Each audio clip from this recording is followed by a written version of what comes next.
Et bonjour à tous, ravi de vous retrouver pour aujourd'hui. C'est un plaisir de vous voir avec une map dans le vert. Je ne vais pas m'attarder sur le BTC aujourd'hui, je vais vous faire une analyse très rapide et ensuite je vais vous passer des alts en zone de rechargement. Donc écoutez bien et restez bien jusqu'à la fin et ça commence maintenant.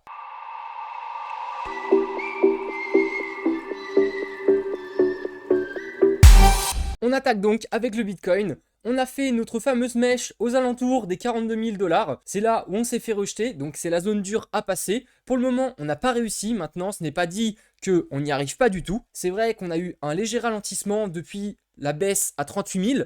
Ça montre juste un rebond, un fameux rebond. Ce qui serait idéal, c'est de voir ce fameux W qu'on voit ici se former et se valider. Il se validera dans le cas où justement on cassera en fait cette zone des 42 000 $, 42 500 même, et à ce moment-là, on pourra peut-être et très probablement même atteindre le nouveau point haut qui est déjà les 48 000 à dépasser, puis après les 50 000. Comme je le disais sur ma vidéo précédente, les 50 000, ça va vraiment être la zone clé où il va falloir passer cette résistance. Ça va être vraiment le point pivot à dépasser. Pour le moment, il faut déjà qu'on passe les 42 000. Et si on passe les 42, direction les 50. Donc gardez bien ça en tête. Maintenant, j'aimerais vous passer également une autre chose que j'ai pu voir aujourd'hui. Cette autre chose, on n'est pas lié du tout à ces S1, S2, etc. On peut toujours voir qu'on est dans la fameuse phase de S1, donc saisonnalité de type 1. Enfin bref, je vous ai tracé ici un retracement de Fibonacci, qui est un élément clé à regarder régulièrement dans les indicateurs. Ce retracement nous montre tout simplement que les zones de rechargement, comme le Bitcoin a eu en 2018, se trouvent entre les 0,382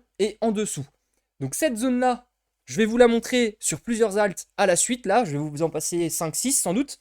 Comme ça, vous pourrez voir un petit peu le topo dans lequel les alts sont. Ça permet également de vous donner un peu un avis différent parce que des fois, vous voyez toujours les mêmes cryptos. Moi, je vais essayer de vous sortir de ça, vous montrer les alts à bon potentiel qui ne sont pas mortes et donc dans lesquelles on peut pratiquer un DCA. C'est vraiment l'objectif. Je vais vous en passer régulièrement maintenant des alts qui sont en zone de rechargement parce qu'il y en a beaucoup. Ça permettra de vous donner des idées et de comprendre justement les alts dans lesquelles il faut plus ou moins appliquer le DCA ou non. Donc, suite à ce retracement de Fibonacci, on a pu voir que le Bitcoin les avait bien atteints en 2018. Mais ce n'est pas ça que je voulais vous passer. En tout cas, ce n'était pas la priorité. Ce que je voulais vous montrer, c'est quand même impressionnant. C'est que suite à ce retracement de Fibonacci, on peut quand même voir que les chiffres clés des 1,618, des 3,618 et des 2,618 font office à chaque fois de support ou de résistance. On commence par exemple, les 1,618, ça correspond aux 30 000 $. Les 30 000 $, c'est cette fameuse zone qu'on n'a pas réussi à casser par le bas en juillet 2021. C'était les 1,618 du retracement de 2018. On arrive ensuite à 2,618. Je vous en parlais il y a 3 minutes, c'était les 50 000 $. Donc voilà pourquoi je vous disais que les 50 000, c'est aussi le point pivot, parce que ça fait plusieurs fois qu'on se maintient dessus ou qu'on n'arrive pas justement à passer la zone, donc support ou résistance. Et dans notre cas, les 2,618 correspond à une extension du retracement de Fibonacci de 2018. Et enfin, le dernier, le 3,618, ça c'est quand même un truc de malade.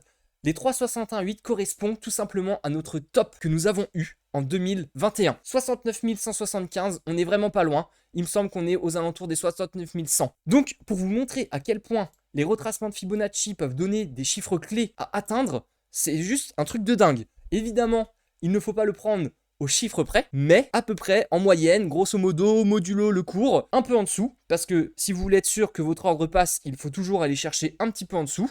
Donc, vous savez à quoi vous en tenir. Quand je vous montre les retracements de Fibonacci, notamment sur les alts que je vais vous passer ensuite, ce n'est pas du tout déconnant parce que on peut voir que historiquement, quand même, sur le Bitcoin et même sur d'autres cryptos, ça a été des points clés à atteindre. Donc, ces zones de rechargement, lorsque nous les atteignons, il faut pratiquer le DCA. Et lorsqu'on atteint ensuite des points pivots comme les 1,618, 2,618, etc., il faut alors prendre du profit. Et enfin, pour terminer avec le Bitcoin, on peut toujours voir qu'on est dans la zone de flottement tant qu'on n'aura pas eu des volumes beaucoup plus gros que ce qu'on a actuellement. On est quand même en train de faire des volumes qui sont descendants. Donc là, on a une volatilité qui est en train de se contracter. Le jour où elle va exploser à la hausse comme à la baisse, on ne sait pas encore. Je peux vous dire que ça va faire très mal, il y aura énormément de liquidation.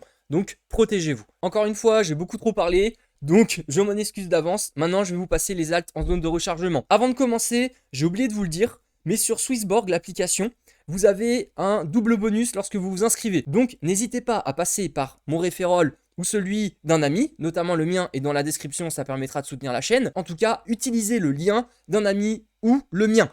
Pour gagner ce fameux ticket, vous pouvez gagner jusqu'à 200 €. Ce n'est pas négligeable, donc faites-le.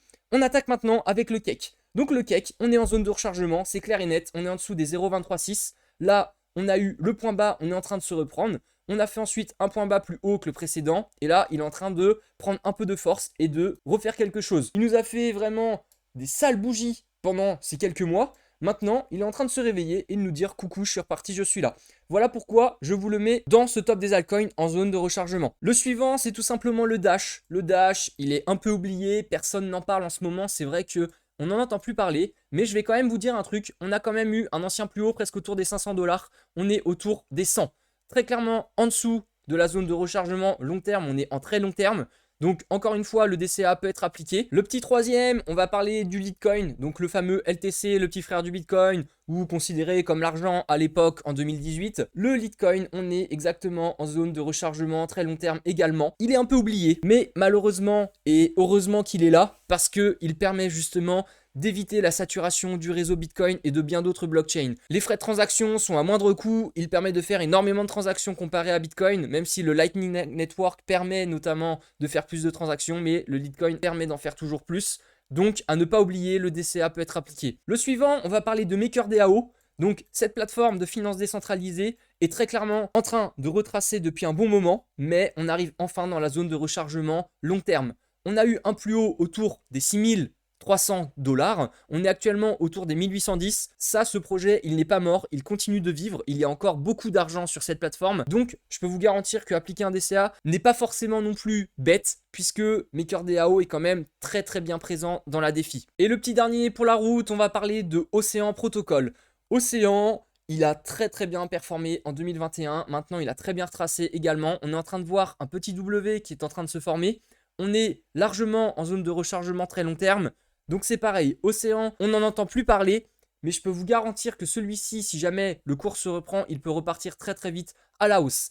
Et voilà, c'est terminé pour aujourd'hui, j'espère que ça vous aura plu. C'était une émission un peu différente. Je vais vous passer vraiment des alts en zone de rechargement sur les prochaines émissions. Comme ça vous permettra d'avoir vraiment cette vision un peu élargie plutôt que d'être focus que sur les mêmes. N'hésitez pas à lâcher un petit like et à vous abonner. Et je vous dis ciao ciao!